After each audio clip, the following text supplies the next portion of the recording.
यदि आपको हमारे वीडियोस के नोटिफिकेशन नहीं मिलते हैं तो इस सब्सक्राइब बटन को दबाने के बाद इस बेल आइकन पर क्लिक करें और फिर इस ऑल के बटन को ज़रूर दबा दें। इसके बाद आपको नोटिफिकेशंस मिलने लगेंगे।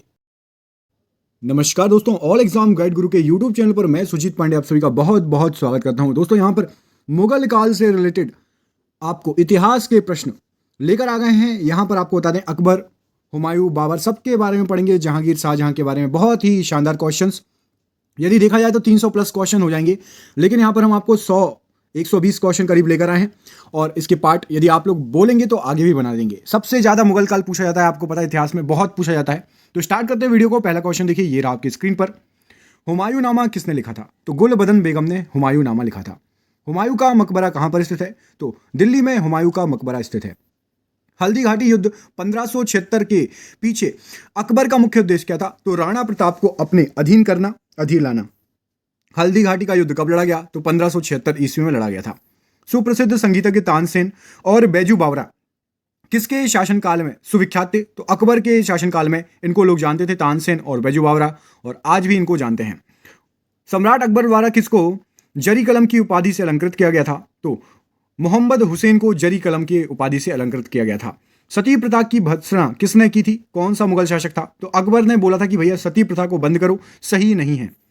शेर शाह सूरी का मकबरा कहाँ स्थित है? तो सासाराम में स्थित है शेर शाह सूरी का मकबरा। शेर शाह ने अशरफी, रुपया, दाम नामक नए सिक्के चलवाए थे। वे किन धातुओं से बने थे? तो सोना, चांदी और तांबा से बने थे। अशरफी, रुपया और दाम। अशरफी सोना, चांदी, रुपया और दाम बना था तांबे से। शेर शाह को उसके पिता हसन खान ने एक जागीर के प्रबंधक के रूप में नियुक्त किया था। वह जागीर कौन सी थी? तो वही सासाराम, जिसको पहले सहसराम भी बोला जाता था। शेर शाह के बचपन का नाम क्या था? तो फरीद खान शेर शाह के बचपन का नाम था। शेर शाह की महानता का द्योतक क्या है? तो प्रशासनिक सुधार को बहुत ही अच्छी तरीके से शेर शाह ने बढ़ावा दिया था, लागू किया था। शिवाजी ने मुगलों को किस संधि के द्वारा किलों को हस्तांतरित किया? तो पुरंदर संधि के द्वारा किया था। शाहजहां ने किस शहर में मोती मस्जिद बनवाई थी? तो आगरा की मोती मस्जिद शाहजहां ने बनवाई थी। शाहजहां के काल में कौन यूरोपीय यात्री भारत आया था? तो पीटर मुडी भारत आया था, यूरोपीय यात्री। वर्ष 1526 ईस्वी में लड़ी गई पानीपत की लड़ाई, पहली लड़ाई, बाबर से कौन पराजित हुआ था उस लड़ाई में? तो इब्राहिम लोधी बाबर से हारा था। 1526 सन था और पानीपत की पहली लड़ाई थी। लंदन में ब्रिटिश ईस्ट इंडिया कंपनी के गठन के समय भारत का बादशाह कौन था? तो अकबर था, जब लंदन में ईस्ट इंडिया कंपनी बनी थी। रामचरितमानस के लेखक तुलसीदास किसके शासनकाल से संबंधित हैं? तो अकबर के शासनकाल से संबंधित है तुलसीदास जी। राजा बीरबल की उपाधि किसे दी गई थी? तो महेश दास को राजा बीरबल कहा जाता था। राजपूताना के राज्यों में से किन एक ने अकबर की संप्रभुता स्वीकार नहीं की थी? तो मेवाड़ शासक ने अकबर की संप्रभुता स्वीकार नहीं की थी। मेवाड़ से युद्ध तथा चित्तौड़ की संधि किसके शासनकाल में महत्वपूर्ण उपलब्धि है? तो जहांगीर ने की थी मेवाड़ से युद्ध और चित्तौड़ की संधि। मुमताज महल का असली नाम क्या था? तो अर्जुमंद बानो बेगम मुमताज महल का असली नाम था। मुगलों ने नवरोज या फिर नौरोज, कुछ लोग नवरोज बोलते हैं, कुछ लोग नौरोज, किसी बुक में का त्योहार लिया तो पारसियों से लिया था, पारसी मनाते थे पहले। मुगल सम्राट औरंगजेब कौन सा वाद्य यंत्र बजाते थे? तो वीणा बजाने में माहिर थे औरंगजेब। मुगल सम्राट अकबर के समय का प्रसिद्ध चित्रकार कौन था? तो उसका नाम था दसवंत, जो कि बहुत फेमस चित्रकार था। मुगल वंश का संस्थापक कौन था? तो बाबर ने मुगल वंश की स्थापना की संस्थापक था। ठीक है। मुगल प्रशासन व्यवस्थाओं में मनसबदारी प्रणाली को किसने प्रारंभ किया था? तो अकबर ने मनसबदारी प्रणाली को स्टार्ट किया था। मुगल प्रशासन में मदद ए मास इंगित करता है, तो विद्वानों को दी जाने वाली राजस्व मुक्त भूमि मदद ए मास। मुगल प्रशासन में जिले को किस नाम से जाना जाता था? तो सरकार के नाम से जाना जाता था जिले को। मुगल चित्रकारी ने किसके शासनकाल में पराकाष्ठा या फिर चरमोत्कर्ष प्राप्त किया? तो जहांगीर के समय चित्रकारी अपनी पराकाष्ठा पर थी। मुगल काल में किस बंदरगाह को बाबुल मक्का कहा जाता था? तो सूरत को मक्का का द्वार या फिर बाबुल मक्का के नाम से जाना जाता था। मुगल काल की राजभाषा कौन सी थी? तो फारसी राजभाषा थी मुगल काल की। मयूर सिंहासन तख्ते ताउस पर बैठने वाला अंतिम मुगल बादशाह कौन था? तो मोहम्मद शाह रंगीला सबसे लास्ट अंतिम मुगल बादशाह था। भारत में बीबी का मकबरा स्थित है, तो औरंगाबाद में बीबी का मकबरा स्थित है। भारत में ग्रैंड ट्रंक रोड बनवाई थी, तो शेर शाह सूरी ने बनवाई थी ग्रैंड ट्रंक रोड। भारत के मुगल शासक बनने पर जहीरुद्दीन मोहम्मद ने क्या नाम रखा? तो बाबर नाम था। बाबर से पहले क्या नाम था उनका? जहीरुद्दीन मोहम्मद। भारत के इतिहास के संदर्भ में अब्दुल हमीद लाहौरी कौन था? तो शाहजहां के शासन का एक राजकीय इतिहासकार था, उसका नाम था अब्दुल हमीद लाहौरी। बाबर मूल रूप से कहां का शासक था? तो फरगना का शासक था बाबर मूल रूप से। बाबर ने पहली बार पश्चिम से कहां होकर भारत में प्रवेश लिया था? तो पश्चिम से पंजाब होकर भारत में आया था। फैजी किसके दरबार में रहा? तो अकबर के दरबार में रहा फैजी। फतेहपुर सीकरी स्थित लाल पत्थर से निर्मित शेख सलीम चिश्ती के मकबरे को किसने संगमरमर का कार्य करवाया था? तो जहांगीर द्वारा कराया गया था। प्रसिद्ध संगीतज्ञ तानसेन का मकबरा कहां पर स्थित है? तो ग्वालियर में स्थित है प्रसिद्ध संगीतज्ञ तानसेन का मकबरा। प्रसिद्ध मुस्लिम शासिका चांद बीबी जिसने बरार को अकबर को सौंपा था, किस राज्य से संबंधित थी? तो ये अहमदनगर से संबंधित थी। पानीपत के युद्ध में बाबर की जीत का मुख्य कारण क्या था? तो उसकी सैन्य कुशलता, सैनिक अच्छे थे उसके पास, सैन्य शक्ति बहुत अच्छी थी। पानीपत का प्रथम युद्ध कहां हुआ, कब हुआ? तो 21 अप्रैल 1526 को पानीपत का प्रथम युद्ध हुआ था। पटना को प्रांतीय राजधानी किसने बनाया था? तो शेर शाह ने पटना को प्रांतीय राजधानी बनाया था। धर्मत का युद्ध अप्रैल 1658 किसके बीच लड़ा गया था? तो औरंगजेब और दारा शिकोह के बीच धर्मत का युद्ध हुआ था 1658 अप्रैल 1658 ईस्वी में। दीन इलाही नामक नया धर्म किसके द्वारा शुरू किया गया था? तो अकबर ने शुरू किया था दीन इलाही नामक नया धर्म। दिल्ली के लाल किले का निर्माण किसने कराया था? तो शाहजहां ने दिल्ली के लाल किले का निर्माण कराया था। दिल्ली का प्रसिद्ध जामा मस्जिद का निर्माण किसने कराया था? तो शाहजहां ने ही कराया था। दिल्ली का पुराना किला किसके द्वारा बनाया गया था? तो शेर शाह द्वारा बनाया गया था दिल्ली का पुराना किला। दक्षिण में किसके शासन में मुगल साम्राज्य तमिल राज्य क्षेत्र तक फैला हुआ था? तो औरंगजेब ने तमिल राज्य तक, साउथ में भी अपना, दक्षिण में भी अपना जो है शासन फैला के रखा था। जाप्ती प्रणाली किसकी उपज थी? तो शेर शाह की उपज थी जाप्ती प्रणाली। जहांगीर को कहां दफनाया गया था? तो लाहौर में दफनाया गया था जहांगीर को। जहांगीर के निर्देश पर किसने अबुल फजल की हत्या कर दी थी? तो बीर सिंह बुंदेला ने अबुल फजल की हत्या कर दी थी। जहांगीर के दरबार में पक्षियों का सबसे बड़ा चित्रकार कौन था? तो मंसूर नामक एक चित्रकार था जिसको पक्षियों के चित्र बनाने का शौक था। ग्रैंड ट्रंक सड़क जोड़ती है तो कोलकाता को अमृतसर से जोड़ती है। गुलबदन बेगम पुत्री थी, तो बाबर की पुत्री थी गुलबदन बेगम। गुरु अर्जुन देव समकालिक थे, तो गुरु अर्जुन देव आपके जहांगीर के समकालिक थे। गुजरात विजय की यादगार में अकबर ने किसका निर्माण कराया था?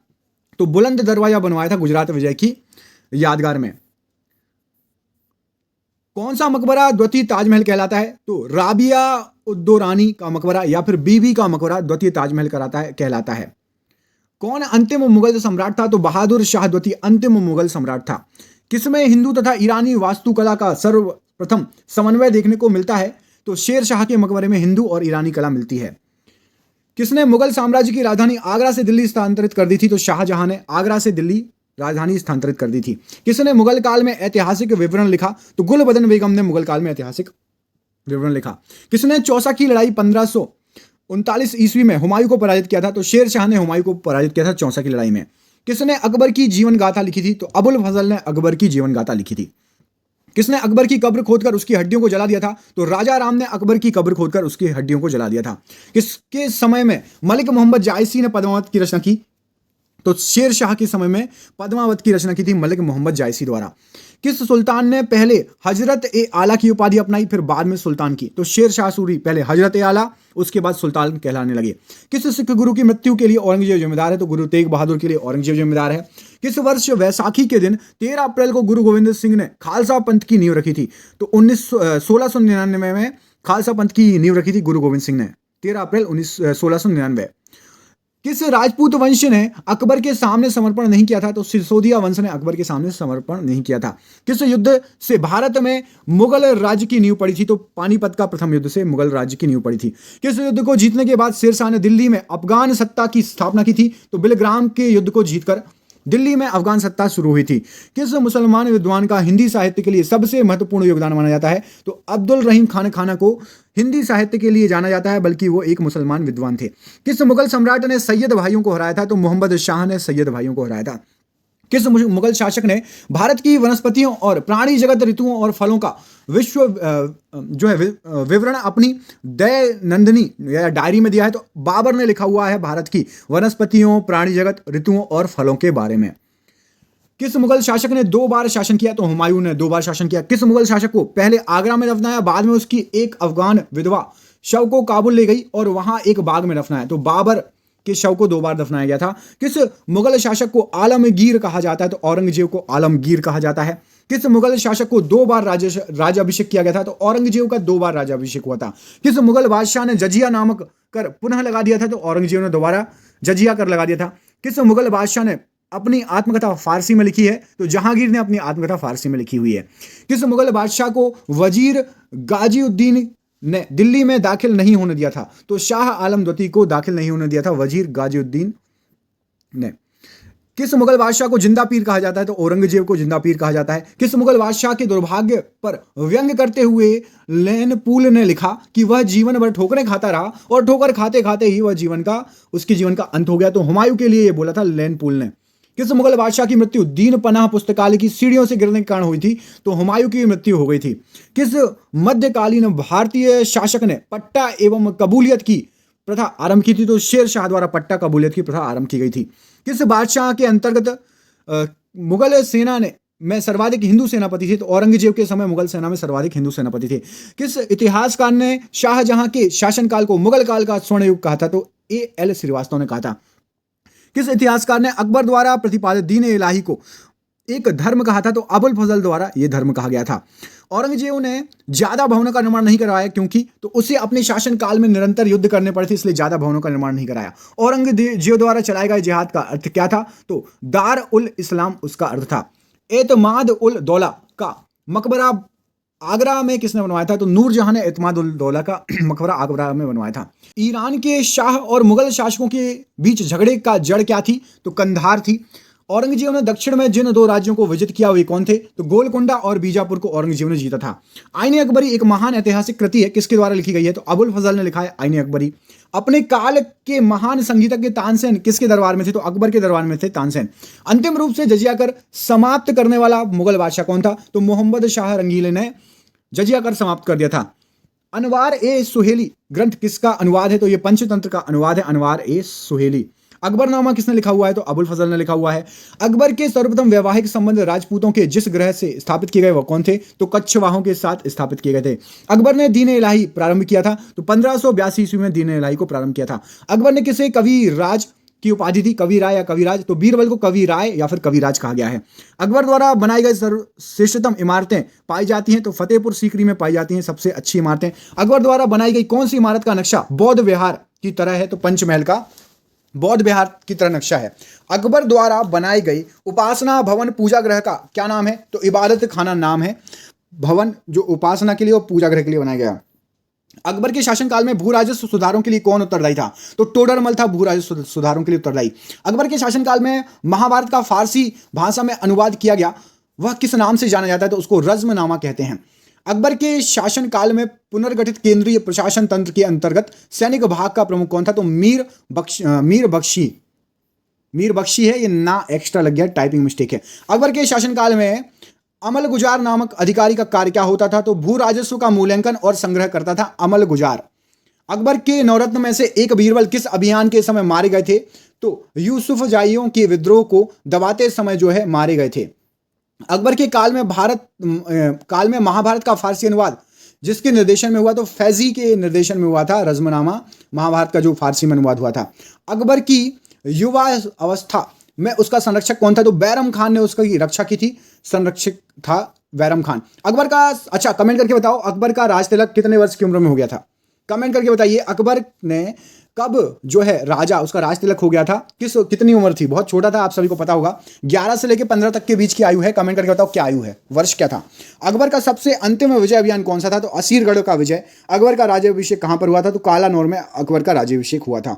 अंतिम मुगल बादशाह बहादुर शाह जफर था, उसके पिता का नाम क्या था? तो अकबर शाह द्वितीय का पुत्र था बहादुर शाह जफर। 6 अप्रैल 1556 को पानीपत की दूसरी लड़ाई किसके बीच में हुई थी? तो अकबर और हेमू के बीच में हुई थी। 1526 ईस्वी में बाबर ने किस वंश के शासक को परास्त कर मुगल साम्राज्य की नींव डाली थी? तो लोधी वंश को परास्त किया था, उसके बाद मुगल साम्राज्य की नींव डाली थी। ये हो गए आपके मुगल साम्राज्य के बहुत ही अच्छे 128 करीब क्वेश्चन। दोस्तों यदि मुगल काल के देखेंगे तो 300 प्लस क्वेश्चन हो जाएंगे और इतिहास का सबसे इंपॉर्टेंट टॉपिक है।